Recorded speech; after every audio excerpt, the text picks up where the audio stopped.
اعوذ باللہ من الشیطان الرجیم بسم اللہ الرحمن الرحیم الحمدللہ رب العالمین الحمدللہ والصلاة والسلام علی رسولہ وعلی آلہ الطیبین الطاہرین المعصومین ولعنۃ اللہ علی اعدائہم اجمعین رب اشرح لی صدری ویسر لی امری واحلل عقدۃ من لسانی یفقہوا قولی. ڈیئر ویورز، السلام علیکم ورحمۃ اللہ وبرکاتہ. آپ دیکھ رہے ہیں اپنا پسندیدہ چینل ولایت ٹی وی USA پروگرام صبح ولایت اپنی ہوسٹ اندلیب زہرا نقوی کے ساتھ. صبح ولایت میں صبح بخیر، ویلکم ٹو دا پروگرام. اس دعا کے ساتھ ہم اپنے پروگرام کو آگے بڑھائیں گے کہ بسم اللہ الرحمن الرحیم اللہم صلی علی محمد وآل محمد وعجل فرجہم. اللہم انت صاحبنا فصلی علی محمد وآلہ وافضل علینا یا فالقۃ من حیث لا ارا ومخرجہ من حیث ارا صلی علی محمد وآلہ واجعل اول یومنا ھذا صلاحا واوسطہ فلاحا وآخرہ نجاحا. انتہا.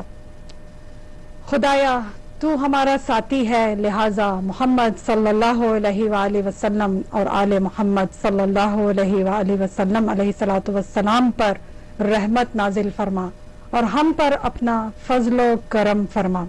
اے صبح کی ایجاد کرنے والے، وہاں سے کہ جسے ہم نے نہیں دیکھا اور اس طرح سامنے لانے والے کہ جیسے ہم دیکھ رہے ہوں.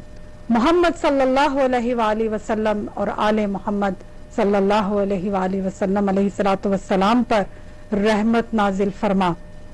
ہمارے آج کے دن کا آغاز صلاح اور درمیانی حصہ فلاح اور آخری حصہ کامیابی قرار دے یا رب العالمین. الہ آمین. اللہم صلی علی محمد وآل محمد وعجل فرجہم. ڈیئر ویورز، جیسا کہ آپ جانتے ہیں کہ ماہ ربیع الاول کے یہ آخری ایام ہیں اور ہم نے زیادہ سے زیادہ کوشش کی کہ ہم سیرت حیات طیبہ حضرت محمد مصطفیٰ صلی اللہ علیہ وآلہ وسلم کے کچھ مختلف پہلوؤں پر روشنی ڈالیں. آپ کے آباء و اجداد کے حوالے سے ہم نے مختصر گفتگو کی اور اس کے ساتھ ساتھ آپ کی حیات طیبہ کے حوالے سے ہم نے مختصر سے گفتگو یہاں پر آپ کے ساتھ شیئر کی.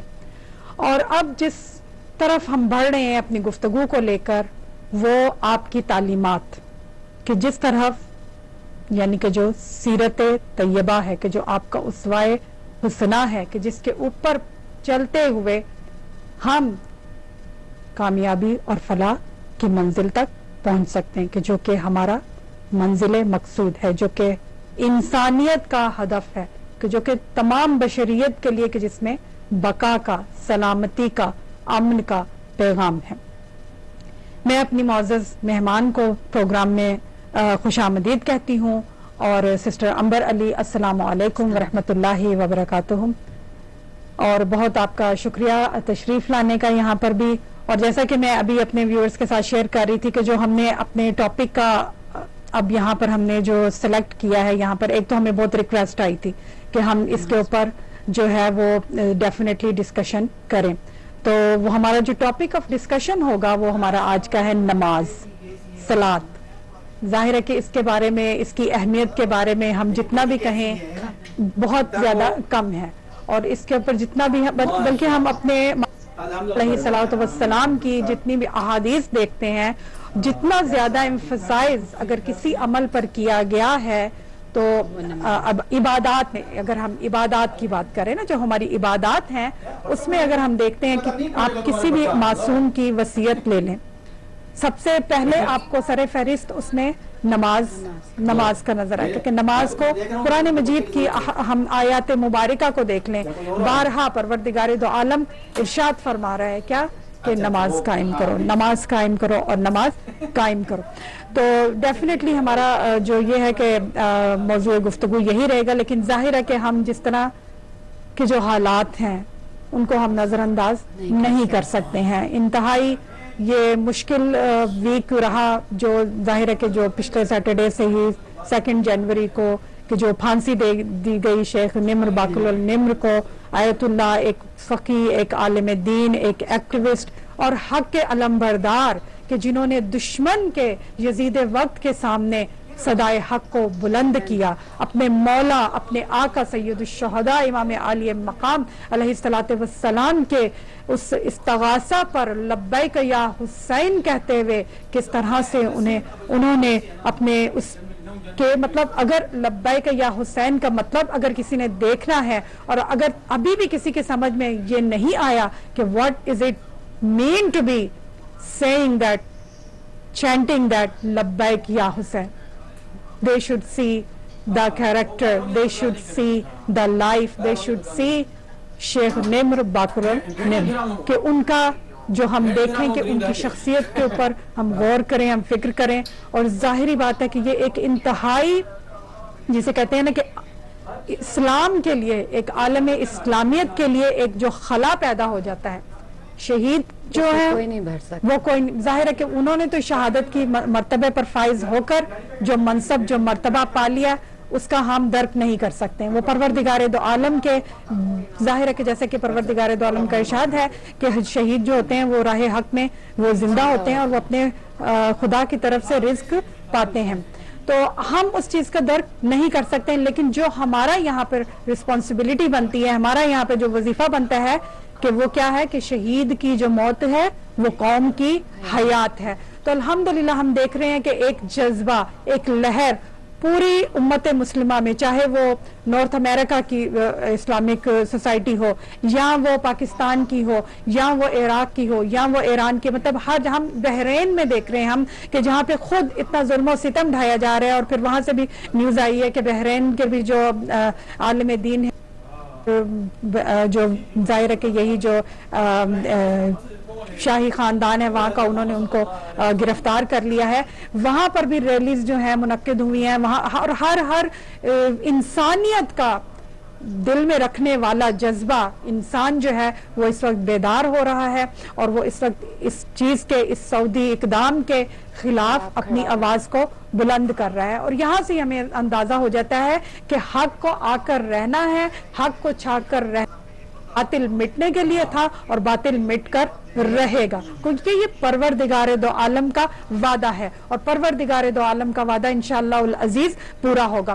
تو بہت ہی زیادہ جسے کہتے ہیں کہ جس چیز کی طرف میں توجہ دلانا چاہوں گی وہ یہی، مطلب ریکویسٹ، ظاہر ہے کہ میں صرف ایک گزارش کر سکتی ہوں، میں ایک ریکویسٹ کر سکتی ہوں کہ ہم اس جذبے کو اب مرنے نہ دیں.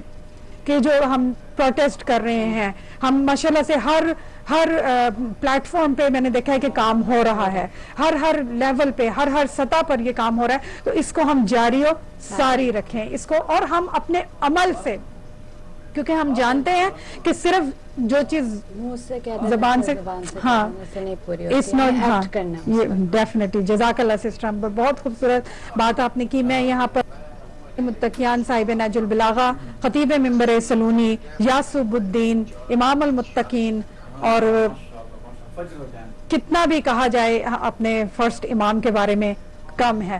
اور مولا کا قول یہاں پر شیئر کرنے سے پہلے میں مولا کے حضور میں اور اپنے وقت کی امام کی بارگاہ میں تعزیت بھی پیش کروں گی، ان شہداء کی بھی، اور ان کے ساتھ ساتھ خصوصی طور پہ کہ حضری 26 ربیع الاول بھی نو کے ایک روایت کے مطابق وہ جو تاریخ ہے وہ تاریخ وفات مومن قریش، کہ جنہوں نے کفالت کی ہے رسالت کی بھی اور امامت کی بھی. رسالت بھی ان کے گھر میں پروان چڑھی، امامت بھی ان کے گھر میں پلی ہے. تو بے شک کہ ہم تمام امت مسلمہ کو، مراجع عظام، علماء کرام، تمام مومنین و مومنات جتنے ہمارے ویورز ہیں ان کی خدمت میں ہم تعزیت پیش کرتے ہیں، ہم تسلیت پیش کرتے ہیں. ہمارا وظیفہ یہی ہے، ہمیں اہل بیت کے در سے جو متمسک ہے ہمیں یہی سکھایا گیا ہے کہ جب کوئی غم کا موقع آتا ہے تو ہم ان کے غم کو یاد کرتے ہیں، ہم کربلا کو یاد کرتے ہیں، ہم کربلا والوں کا ذکر کرتے ہیں، پھر ہم اپنی مصیبتوں کو بھول جاتے ہیں. تو ظاہر ہے کہ اب مطلب ہم دیکھتے ہیں کہ ہم پورا سال کچھ اس طرح کا انتظام ہے کہ جہاں پہ کمیموریشنز ہیں وہاں پہ ساتھ ساتھ ہم دیکھتے ہیں کہ سیلیبریشنز بھی ساتھ ساتھ چلے. تو یہ انتظام پروردگار ہے کہ انسان جو ہے وہ بھٹک نہ جائے، وہ بھول نہ جائے. پھر کچھ دنوں کے بعد ہمیں یاد دلایا جاتا ہے، پھر کچھ ہم جاتے ہیں، ہم چاہے کسی مجلس میں جائیں، ہم چاہے کسی پروٹیسٹ میں جائیں، ہم چاہے کسی ریلی میں جائیں، چاہے ہم کوئی پروگرام، اسلامک پروگرام جیسے مختلف چینلز ہیں، ولایت ٹی وی کے اوپر دیکھیں، ہم تو وی لرن، ہمیں دوبارہ سے یاد تازہ ہو جاتی ہے، ہمارے ریمائنڈر مل جاتا ہے ہمیں کہ مقصد کیا ہے. انسان کا اصل زندگی صرف کھانا پینا رہنا جاب کرنا، this is not a human achievement, this is not a human, مطلب اس میں کوئی انسانیت کی وہ سربلندی نہیں ہے اس میں. یہ کام تو ہم دیکھ رہے ہیں کہ جو جانور ہیں، جتنے نباتات ہیں، جتنے حیوانات ہیں، وہ سب یہ کام کر رہے ہیں. وہ بچے پیدا بھی کر رہے ہیں، بچوں کو پال بھی رہے ہیں، بچوں کو مطلب دیر ریپروڈیوسنگ دیر سارا کچھ وہ کر رہے ہیں انوائرمنٹ میں. ہم جتنا دیکھیں سائنس اسٹڈیز جو ہیں اس میں جا کے ہم دیکھیں کیا اس کو کہتے ہیں بایولوجی کی اور کیمسٹری کی اور فزکس کی، مطلب we learn all these thing. تو یہ چیزیں تو ہو رہی ہیں، اور کچھ چیزیں جو ہیں وہ نیچر میں خود بخود ہو رہی ہیں. جیسے کہ ہم اگر اس کو مائکروسکوپک لیول پر لے جائیں تو خود بخود ہو رہا ہے، بہت کچھ ہو رہا ہے. لیکن انسان کی سربلندی اسی میں ہے کہ انسان اس راستے پر چلتے ہوئے کہ جو پروردگار دو عالم نے اس کے لیے معین کیا ہے، ان حدود کے اندر رہتے ہوئے فلاح اور کامیابی کو پائے گا. اور فلاح اور کامیابی اسی کا مقدر ہے، اسی کا نصیب ہے کہ جس کا جتنا کنیکشن اپنے رب کے ساتھ ہے، جو دین اور دنیا دونوں سے کمائے.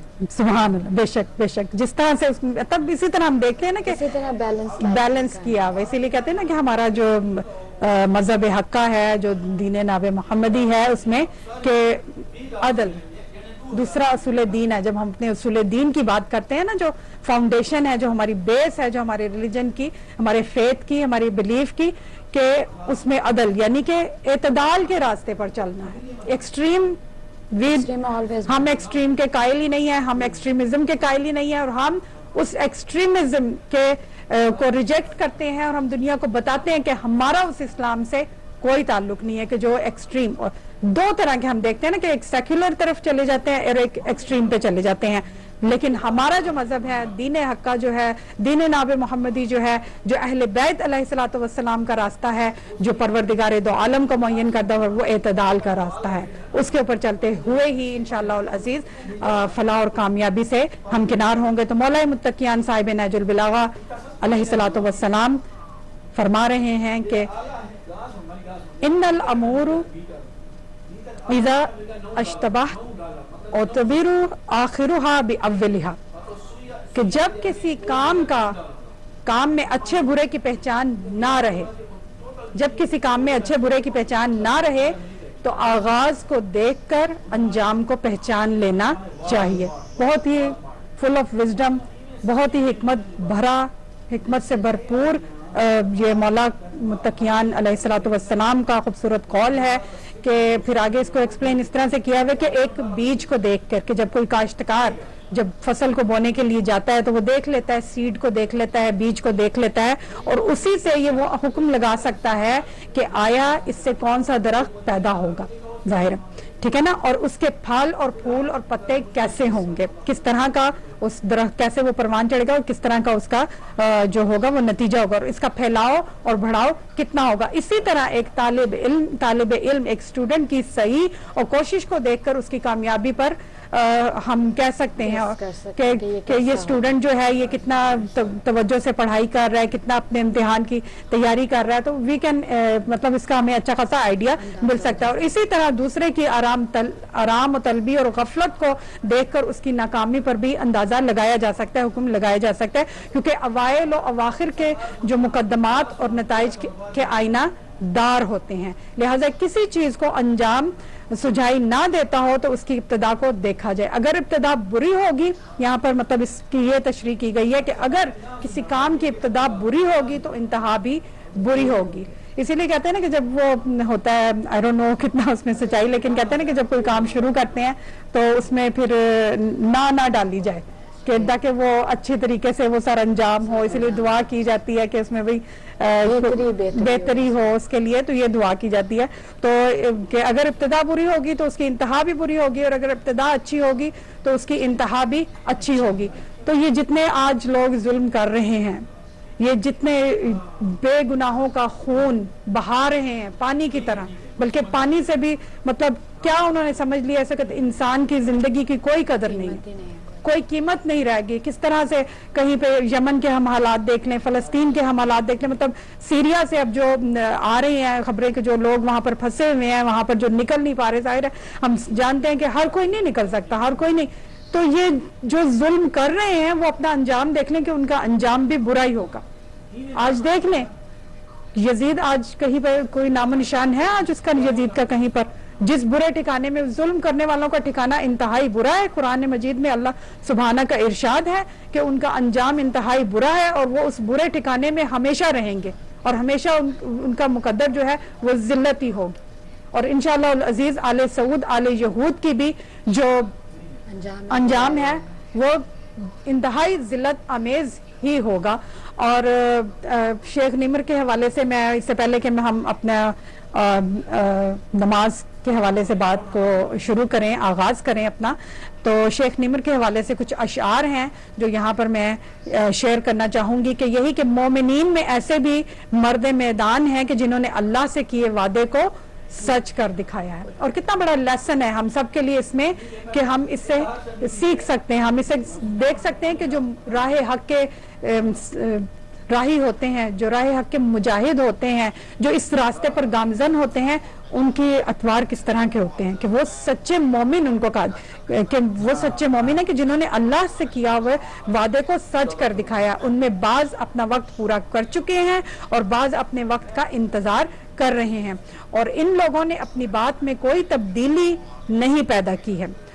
تو یہ جو ہے کہ مطلب بہت ہی خوبصورت جملات ہیں یہاں پر, اور اس میں ہم دیکھ سکتے ہیں کہ شیخ نمر کے حوالے سے اگر جب ہم بات کرتے ہیں آیت اللہ وہ عالم دین, اور ہم یہاں پہ میں کہتی ہوں کہ جب ہم سعودی عرب کے حالات کا جب ہم جانتے ہیں کہ حجاز میں کس طرح سے سختی کی جاتی ہے, وہاں پر جن کے ریلیٹیوز یا جو خود وہاں پر رہ چکے ہیں وہ اس بات کا بخوبی ان کو اندازہ ہے کہ وہاں پہ کس طرح کا ماحول کریٹ کیا گیا ہے. ہم لوگ جو زیارت کے لیے جاتے ہیں ہم لوگوں کو بھی اس چیز کا اندازہ ہے کہ وہاں پر مطلب ایک بہت ہی جسے کہتے ہیں نا گھٹن کا, اور یہ نہیں کر سکتے, اور پابندیوں کا, اور یہاں نہیں جا سکتے, یہاں کھڑے نہیں ہو سکتے, اس طرح کا وہاں پر ایک ماحول جو ہے وہ بنا دیا گیا ہے. اور اس ماحول میں ایک مرد مجاہد کا کھڑے ہونا اور اس آمریت کو, اس یزیدیت کو للکارنا, یہ ایک انتہائی جرت, یہ ایک انتہائی بہادری کی بات ہے. اور ہم جانتے ہیں کہ مومن ہی شجاع ہوتا ہے,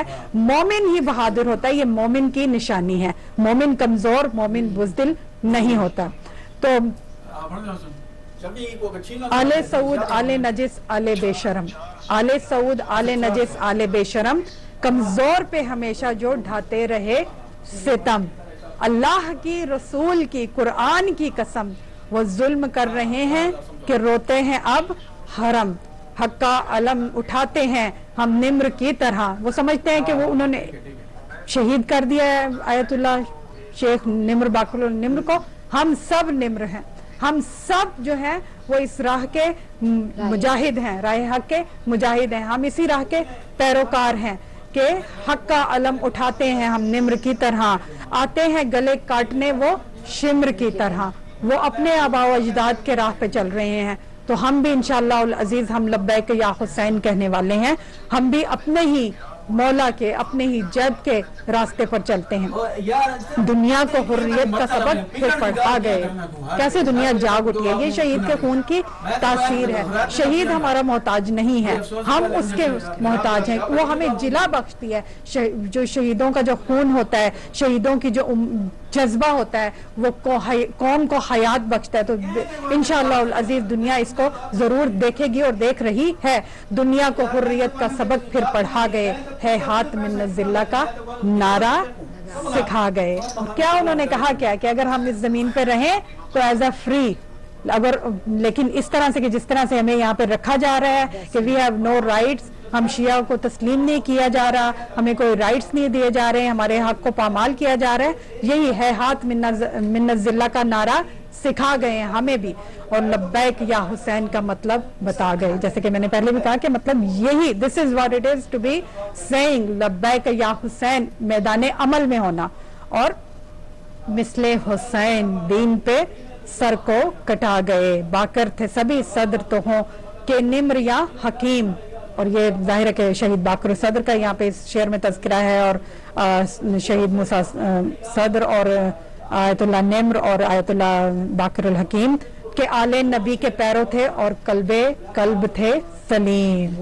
تو ان کے قلب جو تھے یہ وہ ریاضت، یہ وہ عبادت کے اس منزل کو پہنچ چکے ہوتے ہیں کہ ہم جانتے ہیں کہ جو اس راستے کے پر نکلتے ہیں نا، پھر ان کو تن من دھن کسی چیز کی فکر نہیں رہتی. ان کی جو مد نظر چیز ہوتی ہے، ان کا فوکس صرف اللہ کی طرف ہوتا ہے، اور دین کی بقا. کہ ظاہر ہے کہ دین کے کام ہم کس طرح سے آ سکتے ہیں، ہم دین کے لیے کیا کر سکتے ہیں، ہم انسانیت کے لیے کیا کر سکتے ہیں، ہم مذہب کے لیے کیا کر سکتے ہیں. آل نبی کے پیرو تھے اور قلب تھے سلیم. خون شہید کسر حکومت کو ڈھائے گا. بہت خوبصورت جملہ ہے. خون شہید کسر حکومت کو ڈھائے گا. جیسے کہاں ہے آج نمرود، کہاں ہے آج فرعون، کہاں ہے آج وہ اتنے انہوں نے وہ بنوائے. وہ دنیا آج جاتی ہے وہاں جا کے ان عجائبات کو دیکھتی ہے، عبرت بھی حاصل کچھ لوگ ہوتے ہیں عبرت حاصل کرنے والے، وہ کرتے ہیں. قرآن میں کتنی امتوں کے قصے ہیں، وہ آج کہاں پر ہیں. اسی طرح سے یہ بھی آج کے بھی یزید سن لے کہ خون شہید کسر حکومت کو ڈھائے گا. آلریڈی ہم نیوز پہ دیکھ سکتے ہیں، جتنے نیوز بلٹن ہیں، جتنی جگہ سے خبریں آ رہی ہیں، وہ یہی کہہ رہے ہیں کہ یہ آل سعود نے اپنی تابوت میں آخری کیل کو ٹھونک دیا ہے، اور اب ان کی فال جو ہے any time it's going to happen. ظاہر ہے کہ ہم اس کا اندازہ نہیں کر سکتے، لیکن یہ کہ it's gonna happen any time. منصوبے خاک میں یہی ان کے ملا گئے. وہ کر لیں اپنی جتنی انہوں نے پلاننگ کرنی ہے. دنیا کس طرح سے اٹھ رہی ہے، اور ہم دیکھ رہے ہیں کہ قطیف سے بھی خبریں آ رہی ہیں کہ جس شہر سے، جس صوبے سے وہ تھے سعودی عرب میں، حجاز میں، وہاں سے بھی وہ خبریں آ رہی ہیں کہ وہاں پر بھی پروٹیسٹ ہو رہے ہیں. وہاں پر بھی جو خواتین کا ایک بہت بڑا جو میں نے نیوز دیکھی ہے، اور نکلی ہیں باہر خواتین بھی، اور انہوں نے ریلی نکالی ہے، وہاں پہ احتجاج کیا انہوں نے، اور پھر دنیا کے خوف و رنج کو دل سے مٹا گئے. کس طرح وہ ہوتا ہے نا کہ دنیا کے، ہمیں بھی، ہم دیکھنے والوں کو بھی جو ہے وہ کس طرح سے ایک جذبہ پیدا ہو گیا ہمارے اندر، کہ ہمارے اندر بھی جو خوف تھے، جو شبہات تھے، جو شبہات پیدا ہو جاتے ہیں انسان کے دل میں، دنیا کے خوف و رنج کو دل سے مٹا گئے. غفلت میں آج بھی ہیں جو ان کو بتا گئے. کتنا بڑا، وہی نا کہ اس سے ہمیں میسج لینا ہے. ہر شہر کربلا ہے، علاقہ کوئی بھی ہو، عاشور ہے ہر روز زمانہ کوئی بھی ہو. جب ہم کہتے ہیں کہ کلو یومن عاشورہ و کلو ارضن کربلا، تو اس کا مقصد یہی ہے، جب میدان عمل میں ہونا ہے، جہاد میں کی حالت میں ہونا ہے، اور دین کی سرپرستی کے لیے، دین حق کے لیے آواز کو سربلند کرنا ہے. علماء دین کے قتل سے دامن ہے داغ داغ، علماء دین کے قتل سے دامن ہے داغ داغ، بجھنے کو ٹمٹماتے ہیں یہ ظلم کا چراغ. وہی ہوتا ہے نا کہ بجھنے سے پہلے جو شعلہ ہوتا ہے، دیا جو ہوتا ہے، وہ بھڑکتا ہے ذرا، تو یہ وہی ہے بس. اور دہلے ہوئے یزیدوں کا پھٹ جائے گا دماغ، دہلے ہوئے یزیدوں کا پھٹ جائے گا دماغ، عالم کے سارے فتنوں کا مل جائے گا سراغ. لاکھوں سلام، اور ہم سلام پیش کرتے ہیں اس شہید کو، اس راہ حق کے شہید کو، کہ سلام، لاکھوں سلام نمر کی عزم و ثبات پر، لہرائے گا ہاں پرچم حق کائنات پر. سب دیکھ لیں زبان کی طاقت میں ہے اثر، نہ تیغ اس کے پاس تھی، نہ تیر نہ تبر. صرف اپنے واز سے، صرف اپنی نصیحت سے، صرف اپنی سپیچز سے انہوں نے کس طرح سے سعودی حکومت کو، اس آل سعود، آل یہود کو کیسے ہلا کے رکھ دیا، کہ زینبی کردار ادا کیا، جناب زینب سلام اللہ علیہ کے پیروکار ہونے کا حق ادا کر گئے ہیں، کہ کس طرح سے یزید وقت کو للکارا ہے، کس طرح سے. اور ان کی سپیچز دیکھیں، ہم دیکھتے ہیں نا چھوٹے کلپس جو ان کے ہیں، تو ہمارے اندر بھی ایک ولولہ، ایک امنگ سی، ایک جذبہ پیدا ہوتا ہے. بہت ہی خوبصورت. اور یہاں سے ایک چیز یہ بھی ہم دنیا کو بتا سکتے ہیں کہ ہم امام حسین علیہ الصلوۃ والسلام کے مکتب فکر سے تعلق رکھنے والے ہیں. ہم بے تیغ، وہ کہتے ہیں نا کہ بے مومن ہے تو بے تیغ بھی لڑتا ہے سپاہی، اور جو دوسرے ہوتے ہیں وہ مال و غنیمت اور صرف کشور کشائی پر ہی ان کا بھروسہ ہوتا ہے. تو یہ مومن کی نشانی ہے، یہ مومن کے، وہ مومن شجاع ہوتا ہے، اس کو تلوار تیغ کی. ہم تلوار تیغ والے نہیں ہیں، ہماری شجاعت اور طرح کی ہے، کیونکہ ہمارا منبع شجاعت جو ہے وہ پر حضور سرور کائنات صلی اللہ علیہ وآلہ وسلم کی ذات اقدس ہے. فکر خمینی اور رہ شبیر کا اثر، کٹ تو گیا جھکا نہیں شیر عرب کا سر. لعنت خدا کی اور رسول کی آل سعود پر، لعنت اللہ علی الکاذبین، لعنت اللہ علی الظالمین. اور ظلم پہ خاموشی اتاری جمود پر.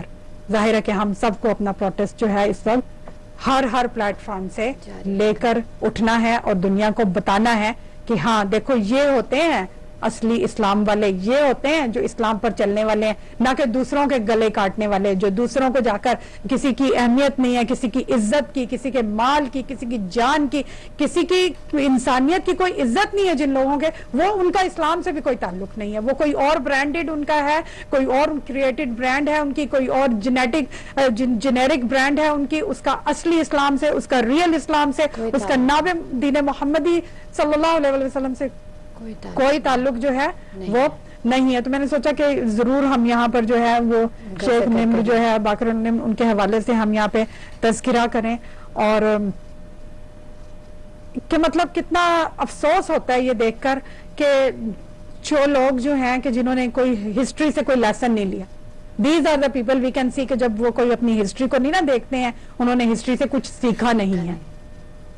اور یہاں پر بات جب آتی ہے حضرت ابو طالب علیہ، ظاہر ہم حجاز کی بات کر رہے ہیں، ہم اس دور کی بات کر رہے ہیں کہ ہم دیکھتے ہیں حضرت ابو طالب علیہ الصلوۃ والسلام کہ یہ وہی ہیں کہ جو ابھی تک حضرت ابو طالب علیہ الصلوۃ والسلام کی ذات پر بھی شک و شبہات کرتے ہیں کہ ان کے ایمان کے حوالے سے، کہ جنہوں نے کل ایمان کی پرورش کی ہو ان کے ایمان کا کیا کہنا، کیا مرتبہ ہوگا، کیا ہم درک نہیں کر سکتے ہیں میں بھی. لیکن یہ ہے کہ وہ کل ایمان کے والد بزرگوار ہیں، وہ کفیل رسول خدا صلی اللہ علیہ وآلہ وسلم ہیں، وہ سرپرست رسالت ہے. اور ان کے بارے میں حضرت عبد المطلب کہ جو کہ دادا ہیں حضور صلی اللہ علیہ وسلم کے، ان کا ایک خواب جو ہے یہاں پر میں آپ کے ساتھ شیئر کرتی جاؤں گی. اور یہ وہ خواب ہے کہ جو شیخ صدوق علیہ رحمہ نے اپنی امالی میں اس کو نقل فرمایا ہے کہ حضرت عبد المطلب علیہ الصلوۃ والسلام جو ہے وہ ان کو ایک خواب آتا ہے اور وہ گھبرا جاتے ہیں کافی. وہ کہتے ہیں کہ میں خواب میں بھی اس طرح سے گھبرا جاتا ہوں کہ جب میں خواب سے جاگتا ہوں تو میں خوف زدہ ہو جاتا ہوں. کہتے ہیں کہ جب وہ بیدار ہوتے ہیں اپنے خواب سے تو ایک کاہن کے پاس جاتے ہیں کہ اس خواب کی تعبیر کو معلوم کرنے کے لیے، اور بتاتے ہیں. اور وہ جب وہ دیکھتا ہے کاہن ان کو تو وہ، کیونکہ وہ ظاہر ہے کہ جانتا ہے کہ وہ اپنی قوم کے سردار تھے، لیکن ان کے کندھوں پہ جو ان کے بال جو ہیں وہ ہل رہے ہیں اور اس وقت ان کے چہرہ کا جو رنگ ہے وہ متغیر ہو رہا ہے.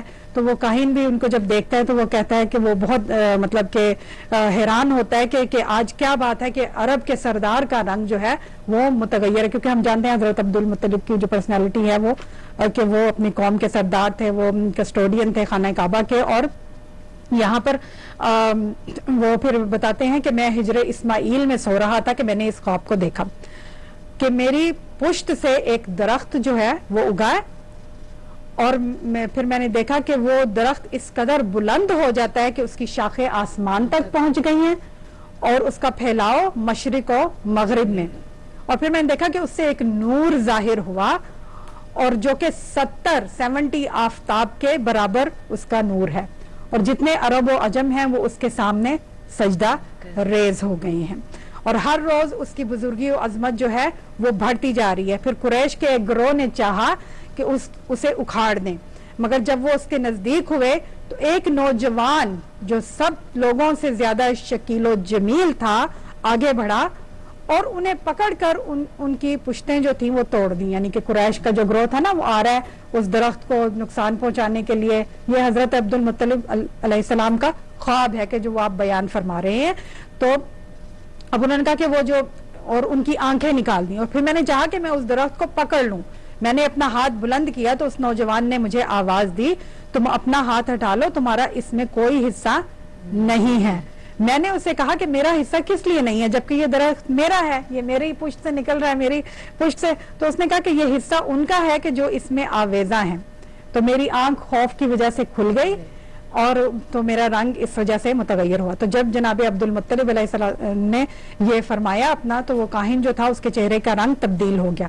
تو اس میں کہا کہ انہوں نے کہا کہ عبد المطلب اگر آپ یہ سچ کہہ رہے ہیں تو سنو، تمہارے صلب سے، تمہاری یعنی پشت کے مراد کے تمہارے صلب سے ایک فرزند پیدا ہوگا کہ جو مشرق و مغرب کا مالک ہوگا اور لوگوں کے درمیان پیغمبری کرے گا. تو عبد المطلب کہتے ہیں کہ اس کے بعد میرے دل سے غم جو تھا وہ ختم ہو گیا اور آپ نے فرمایا، آپ نے مجھ سے فرمایا، یعنی کہ یہ حضرت ابو طالب علیہ الصلوۃ والسلام سے انہوں نے جب اپنے خواب کو بیان کیا تو پھر انہوں نے حضرت ابو طالب سے فرمایا کہ کوشش کرو کہ مدد کرنے والا جوان جو ہو وہ تم بن جاؤ.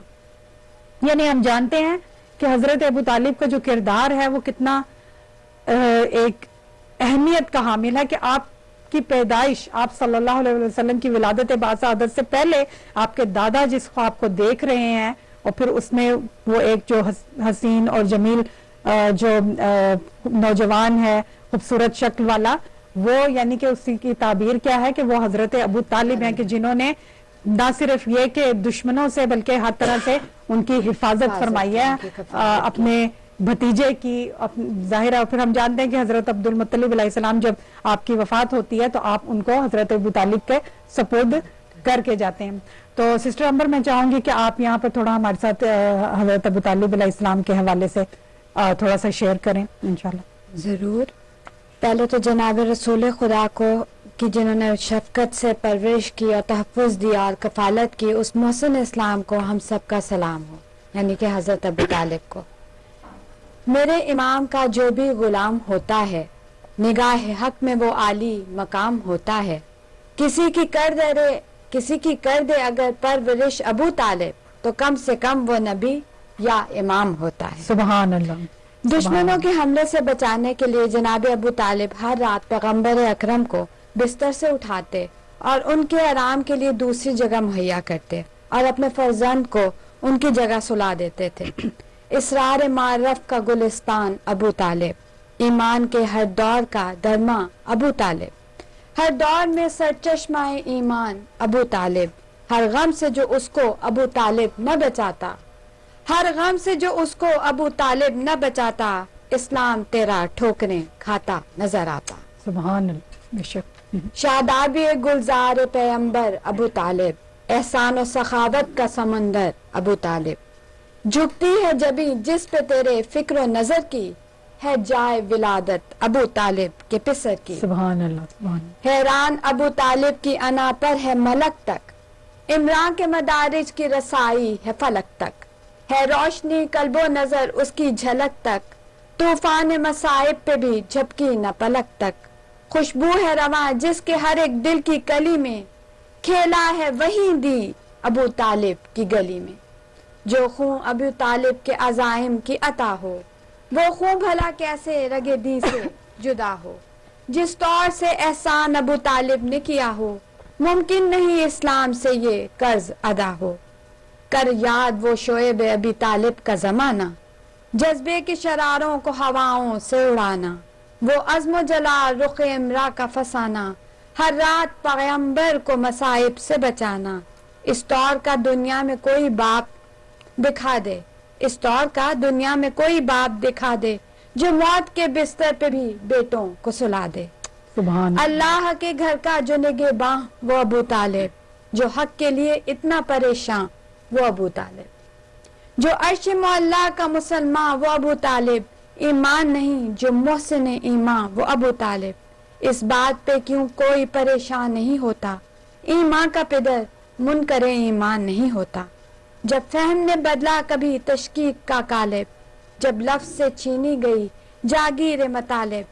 جب فکر کی دنیا پہ جہالت ہوئی غالب، اسلام پکارا ابو طالب ابو طالب. خود حق کے لیے حق ہی پریشان نظر آیا، باطل کے مقابل پہ بھی عمران نظر آیا. قندیل چرخ رخ احمد ابو طالب، ایمان سے ایمان کی ابجد ابو طالب. ہر مملکت دین کی ہے سرحد ابو طالب. دستار پیمبر کو جو عمران نہ بچاتا، دستار پیمبر کو جو عمران نہ بچاتا، ہر سمت سقیفہ ہی سقیفہ نظر آتا. نور حق جس میں پلا ہو وہ گھر ابو طالب کا ہے، ایک امام ایک پیمبر ابو طالب کا ہے. بدر سے لے کے جہاد کربلا تک دیکھ لو، خون جتنا بھی بہا ہے سب ابو طالب کا ہے. ہم یہاں پر رسول خدا کو اور حضرت علی کو اپنے فادر کے تعزیت پیش کرتے ہیں اور ان کی بارگاہ میں حق تعالیٰ سے ہمارے لیے وہ دعا کریں کہ ہماری مشکلوں کو آسان کرے اور ہمارے بچوں کو اور ہم سب کو خوشیوں سے ہم قناعت کریں. ہم سب کی طرف سے ان کو ہدیہ تعزیت. جزاک اللہ. بہت ہی یعنی کہ ان اشعار میں ایک روشنی ڈالی گئی ہے, ایک تجزیہ کیا گیا ہے حضرت ابو طالب علیہ الصلوۃ والسلام کی زندگانی مبارک کا, اور اس سے بہت زیادہ ہمیں سمجھنے کی ظاہر ہے کہ ضرورت ہے کہ وہ سال کے جس سال میں آپ کی وفات ہوتی ہے اس سال کو حضرت محمد مصطفیٰ صلی اللہ علیہ وآلہ وسلم عام الحزن قرار دیتے ہیں. ہم جانتے ہیں کہ حضرت ختیجہ سلام اللہ علیہ کی بھی وفات اسی سال میں, اور یہ شعیب ابی طالب کے بعد کی بات ہے کہ جب وہ بائیکاٹ سے جب یہ نکلتے ہیں اور واپس ظاہر کے آتے ہیں تو یہ اس دور کی بات ہے. لیکن ان عظیم ہستیوں سے سبق حاصل کرنا یہ ہے کہ یہ کس طرح اس درجے پر فائز ہوئی. ایک تو ظاہر ہے کہ پروردگار دو عالم نے ان کو وہ رسپانسبلٹی جو تھی وہ دی, لیکن دوسرا ان کا اپنا اس میں کتنا رول, کتنا انہوں نے کتنی اس میں کاوشیں کی, کتنی اس میں محنتیں کی. اور یہی ہم شیخ باقر النمر کی شخصیت سے بخوبی اندازہ لگا سکتے ہیں, کیونکہ ہم جانتے ہیں کہ خداوند عظیم نے مخلوق یعنی کہ اس کی صفات, اس کا کام اپنی مخلوق کی تربیت کرنا ہے, اور اسی کے لیے اس نے ہم انسانوں کو ان کمالات تک پہنچانے کے لیے کچھ عبادات اور کچھ جو کہ اخلاقی اچھائیوں کو ہمارے لیے معین کر دیا کہ اب ان کے اوپر چلتے ہوئے ہم اس عروج پر پہنچیں کہ جو ہمارا منزل مقصود ہے, کہ جو ہمارا ہدف ہے, مومن کا ہدف ہے انسان کا, کہ انسان ان عبادات پر عمل کرے اور ان اخلاقی فرائض کو اپنے اندر پیدا کرے, اور ان دونوں کے ذریعے انسان جو ہے اس کمال تک پہنچے کہ جو اس کی معراج ہے.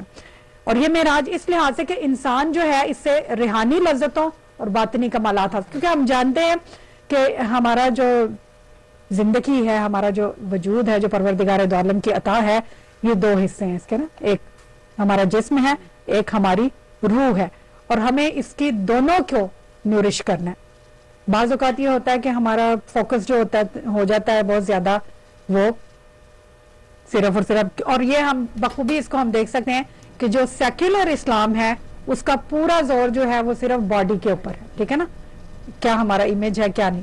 اور جو ایکسٹریم اسلام, یہ جو برانڈڈ جو دو چیزیں ہیں نا, اس میں ہم دیکھ لیتے ہیں کہ اس میں جو سارا زور ہے عبادت کی طرف ہی نہیں ہے, وہ جو ان کی مسخ کردہ شکل ہے نا عبادت کی, جس کو وہ عبادت کہتے ہیں, وہ ہے. لیکن جو پروردگار دو عالم نے جو راستہ بتایا ہے کہ اس میں ان دونوں چیزوں کو لے کے کہ ہمیں اپنی روح کو بھی نورش کرنا ہے اور ہم نے اپنے جسم کو بھی کرنا ہے, اور یہ دونوں چیزیں, جو دونوں لذتیں, یہ دونوں کمالات دنیا کے جو ظاہر اور اس کے ساتھ ساتھ جو باطنی کے جو آخر تک ہمارے ساتھ جائیں گی. تو اس لحاظ سے, اور ہم دیکھ رہے ہیں کہ انسان جو ہے اس وقت ہم اپنے ارد گرد کیا دیکھ رہے ہیں, یہ جو ظلم, یہ جو جور, یہ جو فتنہ, یہ سب کچھ جو ہے یہ غیر اخلاقی اور گھٹیا حرکات ہیں ساری, اور یہ اسی وجہ سے ہیں کہ انسان ان دونوں چیزوں سے دور ہے, یعنی کہ نہ تو اپنی روح کی وہ صحیح طرح سے پرورش کر رہا ہے, نورشمنٹ کر رہا ہے, اور نہ ہی اپنے اخلاق کی. اور دونوں چیزیں اسی وقت حاصل ہوں گی کہ جب انسان ان عبادات کو, ان اخلاقی فرائض کو انجام دے گا.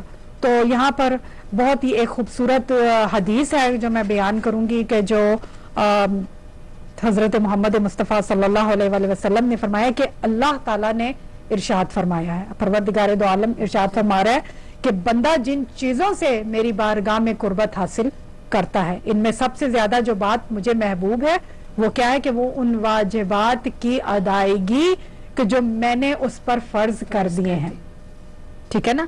اور یہ بندہ پھر میری قربت کو مزید حاصل کرتا ہے نافلہ کو ادا کر کے. تو یعنی ہم اس سے اندازہ, اگلے لائن سے ہم اندازہ لگا سکتے ہیں کہ کس فرض کی بات کی جا رہی ہے, یعنی کہ جو فرض جو پروردگار دو عالم نے, جو ہماری اسلامی شریعت نے, جو ہمارے پروفٹ صلی اللہ علیہ وآلہ وسلم نے, کہ یعنی کہ ان کی سنت پر عمل پیرا ہوتے ہوئے کہ جو 5 وقت کی ہم نماز ادا کرتے ہیں, جو ڈیلی 5 ٹائم, بلکہ یہ کہ ایک اپنے پروردگار سے ملاقات کا ہمیں موقع ملتا ہے. میں ہمیشہ اس بات کو کہتی ہوں کہ کتنے پریزیڈنٹ ہوں گے کہ جو ہر روز اپنی رعایا کو یا اپنی جتنی بھی وہ بلاتے ہوں گے ملنے کے لیے اپنے آپ سے کہ آؤ اور آ کے میرے ساتھ باتیں کرو. نہیں, ہم جانتے ہیں کہ کسی بھی ملک کا جو پریزیڈنٹ ہوتا ہے اس کے جو ساتھ والے لوگ ہوتے ہیں وہ بہت ہی مخصوص ایک طبقہ ہوتا ہے کہ جو جا کے پریزیڈنٹ کے ساتھ بیٹھتا ہے، ان سے گفتگو کرتا ہے، لیکن یہاں خالق کائنات، خالق ارض و السما، جو کہ غنی عن العالمین ہے، جو اللہ نور السماوات والارض ہے،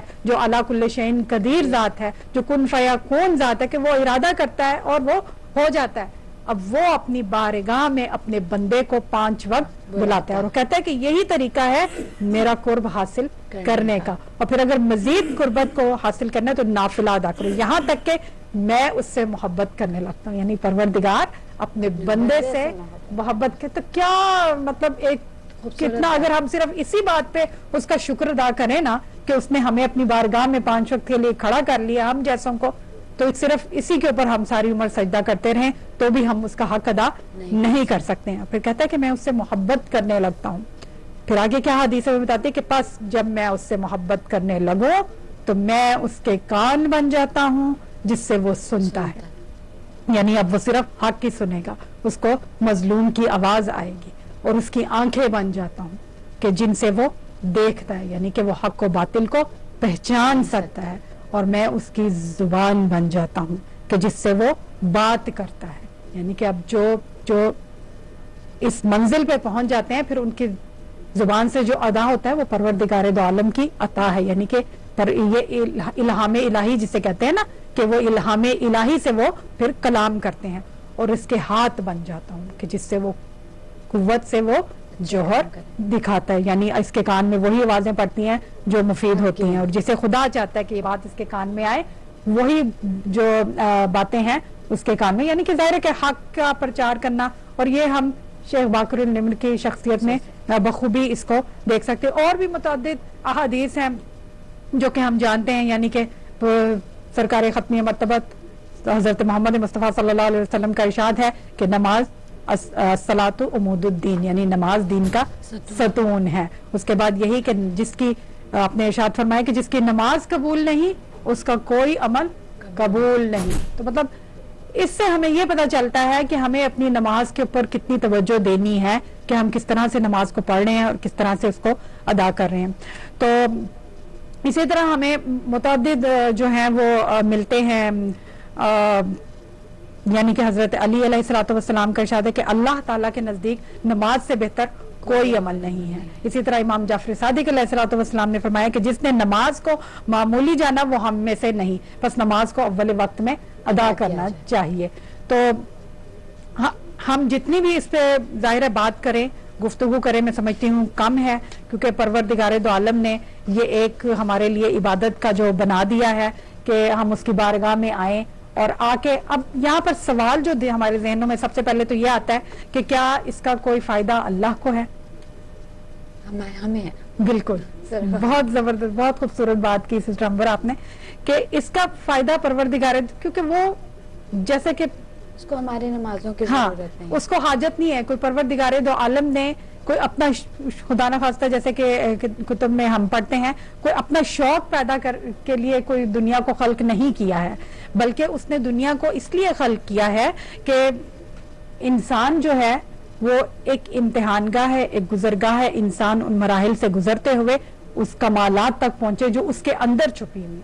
یعنی کہ اس سے ہمیں اس بات کا پتہ چلتا ہے کہ we're born with a built-in program، کہ جو پھر کچھ اس کے بتائے ہوئے راستے ہیں جن کے اوپر چل کر ہم ان کو کیا کہتے ہیں کہ وہ پھر اسے اچیو کر سکتے ہیں اس گول کو. اور جو ہمارے اندر جو اقدار ہیں، جو ہمارے اندر خصوصیات ہیں، ان کو ہم پروان چڑھا سکتے ہیں. لیکن وہ اسی وقت ہے کہ جب ہم اس کے بتائے ہوئے راستے پر چلیں. اور اس کے بہت جو بہترین اگزامپل ہے وہ یہی ہے کہ آج کل ہمارے ہاتھوں میں یہ ڈیوائسز ہیں. We have the iPads and we have the iPhones, we have these technology right in our hand.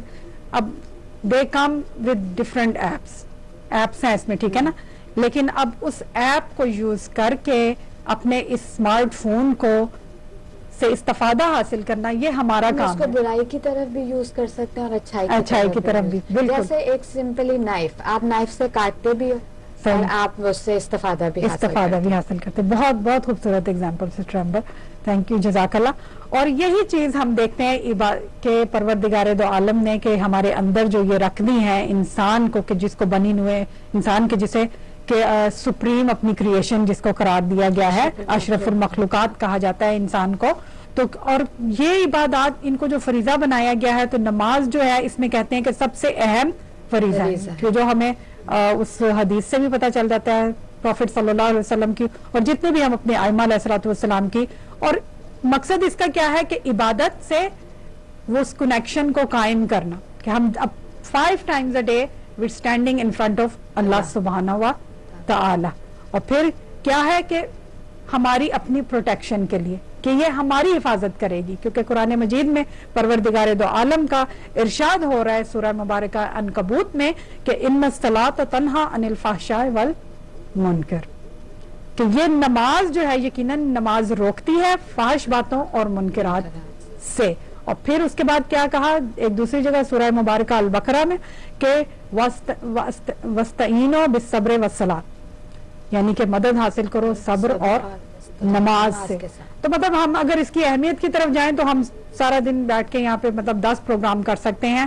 اور ہم سب سے زیادہ قرآن مجید میں نماز قائم کرو. بہت ہی آپ نے اچھی بات کہی کہ نماز کو کہا گیا قائم کر.